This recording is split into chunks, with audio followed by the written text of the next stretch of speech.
Hey guys, we're going to turn this into this. Stay with me as I turn this Schwinn AirDyne AD7 into a fully working, functional bike for our showroom floor.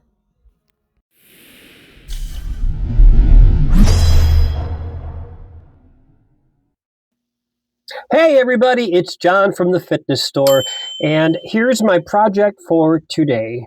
We just received a Schwinn AD7 AirDyne, and it needs to be assembled so that we can put it up on our showroom floor. So I'm going to take on that project. First, we'll get the box sliced open on the top, kind of slice open the sides. I think I'm going to speed up this video here in just a moment too, so you don't have to suffer through me cutting and taking apart a box. But they come well packaged, as you can see, so there's no damage to the bikes at all. Styrofoam pretty much encompassing all the parts of the bike. So the AirDyne AD7 is really a more commercial grade AirDyne, much larger, a wheel with larger fan, more blades, more resistance. So if you're looking for the standard at-home AirDyne, the AD6 works really well. If you're looking for a super AirDyne, more resistance, and also commercial quality, the AD7 is a pretty good choice. So we're going to get that together and get it up on our showroom floor. One thing I like to do is I really don't like clutter when I'm building this stuff, so I try to get all the extra stuff, the packaging material, the banding, and everything out of the way. So I'm working on just the bike and the bike parts. First, we put on the two, and I call them feet, and I'm not sure if that's really what they are, but they're cross supports that hold the feet. And they're each held on by 4 Allen head bolts. They're 6mm Allen head. So if you are building one of these bikes, get yourself a 6mm. The bike itself is going to come with an Allen key, just an Allen wrench, 6mm. But unfortunately, that isn't as nice to use as what I'm going to use, and that is a 6mm Allen on a hex ratchet. So the ratchet just gives me a little more flexibility. It makes things go a little bit quicker as well. So the unit uses a bolt, a lock washer, and then a flat washer under each head of each bolt. So again, 4 bolts, 4 lock washers, 4 flat washers, and you want to snug those up really well. Once I have each of these steps completed, I am going to include a picture of what the final will look like, what this will look like once all of these bolts are in place and tightened up. This does tend to get a little long, so we're going to go ahead and zip through this a little bit quicker. I went 5x on the speed of some of these parts of the video just to get through. So this whole video is only 16 minutes. It took me 32 minutes, almost double, to actually do the bike. 32:02 was the time it took me to do this bike. I was able to reduce some of the video where I wasn't in the picture, I wasn't doing anything, and also by speeding up some of these sections that just were kind of mundane to get that time down to 16 minutes and 38 seconds. So we'll get those tightened up. And then I suspect at some point the video will slow down again. But so the bolts underneath the flywheel, the ones that are a little hard to see in this picture, they actually did use the Allen key that came with the bike because my hex wrench wouldn't fit underneath there. Going to the back, we're going to put that in place. The back stabilizer or foot has also 4 bolts. Same situation. 4 bolts, 4 lock washers, 4 flat washers. In this case, my ratchet worked on all 4 bolts, so I really didn't have to use that Allen key for any of these bolts. Now what you'll see, there's red foot adjustable feet on each corner of this bike. So if you put it on an uneven floor, you should be able to get this bike pretty well leveled out. And that's what it will look like when the 4 bolts are in place. Next thing I'm going to do is an 8mm Allen on a ratchet. I'm going to secure the pinch bolts on the crank arms. Normally they're tight from the manufacturer, but something we do here is we check everything. So we check to make sure those bolts were tight on the crank arms. Now I'm going to bring the seat post up a little bit, and there are two adjustment points. There's an up and down adjustment, and there is a fore and aft adjustment. And you'll notice I just grabbed a little tube of grease. I'm going to put a little grease on the threads of both the up and down adjustment and the fore and aft adjustment, just so that things turn nice and freely, not just today, but long into the future.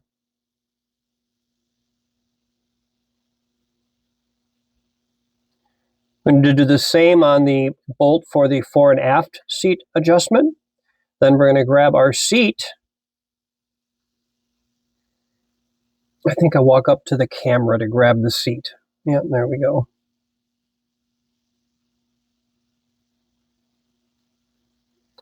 Take the packing material off the seat, and it's a 13mm wrench needed to adjust the seat. So on the seat clamp, you've got nuts on either side, and you'll notice that when I do this, I tighten up one side, tighten up the other side, and I continue to go back and forth until I have the seat good and tight, but I don't do it all on one side, because if they put that nut on one of the sides and it simply was only threaded a little bit and you started cranking on the other side, you could literally pull that other nut off. So I go back and forth, and I make sure that there's an even amount of tension on both the right and the left side of that seat post clamp. I'm using a fairly long 13mm hex wrench.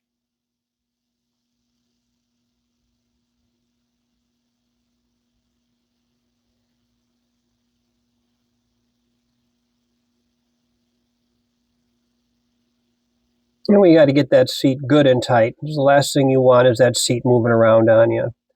Check the other side, make sure that's good, and then we are good to go.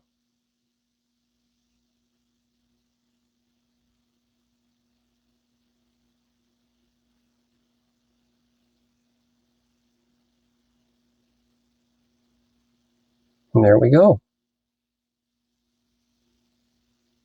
Next thing is the console. Take it out of its wrapping, and you'll notice, there you go, and you'll notice there are a couple wires coming out of the bottom of the console, and they match up with a couple wires coming out of the top of the framework. So here I am kind of loosening up those wires on top, throwing the nylon tie away. Getting my hardware ready. We actually use the same hardware we used for those cross braces. We use 2 bolts, 2 lock washers, and 2 flat washers. First thing to do is get the 2 wiring connectors put together. And once those 2 are together, we want to make sure we get that wiring tucked down into the framework so you don't pinch the wiring between the bracket for the console and the frame of the bike. So we've got that, and I think I ended up having to do this more than once because I let it get away from me. Get that in place. Now we'll work on getting the first bolt in place.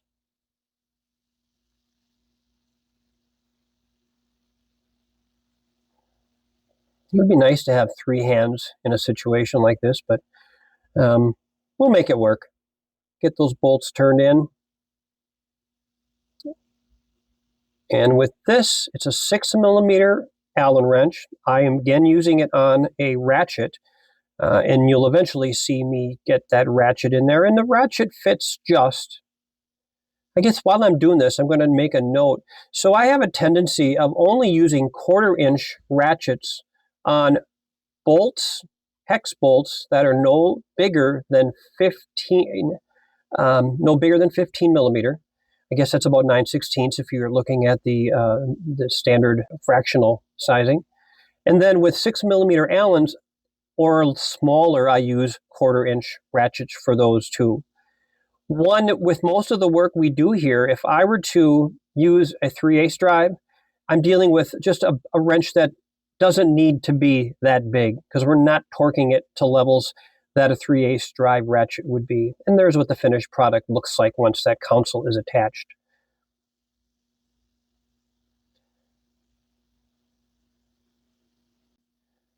Next item will be pedals. So we'll get the pedals started. I did put just a tiny bit of grease on the threads of the pedals.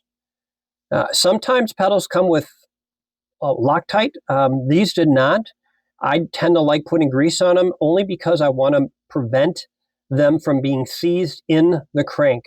And granted, that's not going to happen in a week or a month, but it could happen over 10 or 15, 20 years of use. So we pull them tight, and we've got a long wrench that allows us to get the pedals extremely tight on these bikes. And there's what that would look like at the end of this step.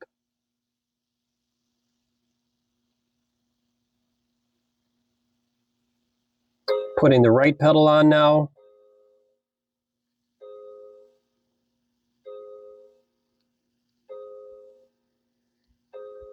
If you're counting, yes, it's 6 o'clock. If you heard the bells in the background.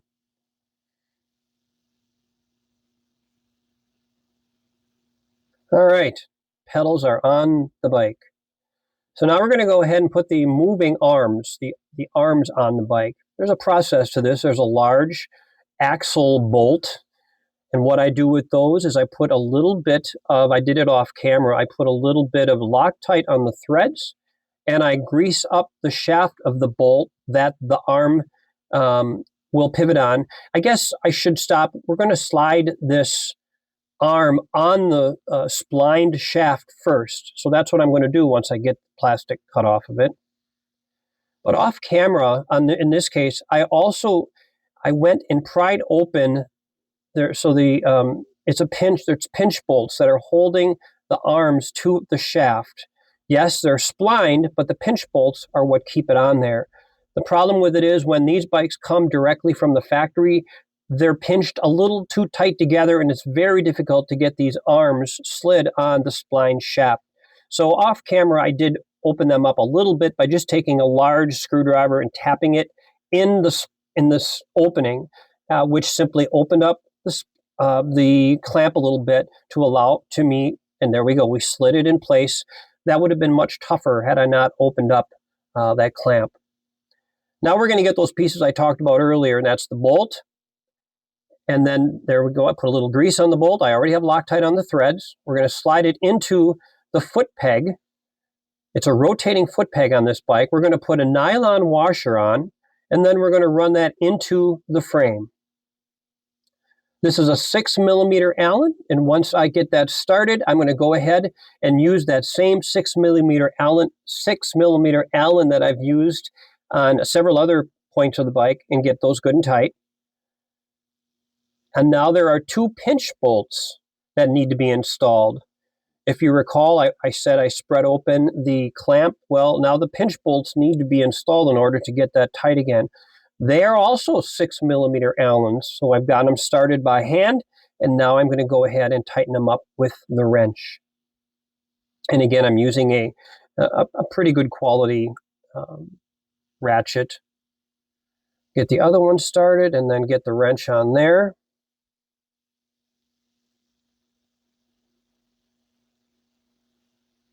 Get that good and tight.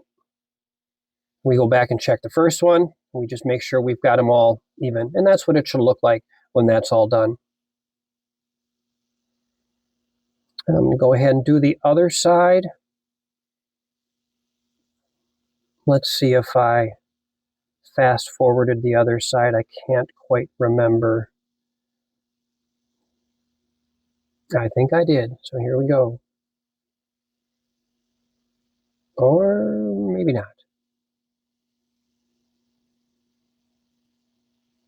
It goes on the exact same way as the first one. So get the arm in place, slide that bolt through the foot peg, put the nylon washer on the bolt, and it just separates the foot peg from the upper arm.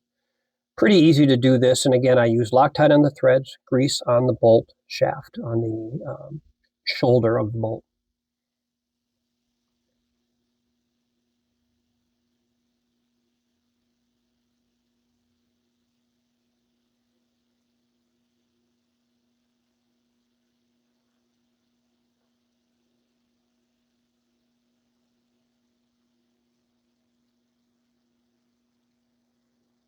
Been selling Schwinn AirDynes for a long time. They've been around for pretty close to 50 years, and I've been selling them for pretty close to 50 years. So I'm somewhat familiar with all the different models of AirDyne throughout the years, and this does tend to be the nicest one, the largest flywheel, belt drive, so it's nice and quiet, with the exception of the air noise. The most complete console, giving you more information than virtually any other AirDyne out there. Seat up and down adjustment, fore and aft adjustment, so that's a nice thing. Not plastic pedals, they're actually metal pedals. That's a very durable component that's being used here.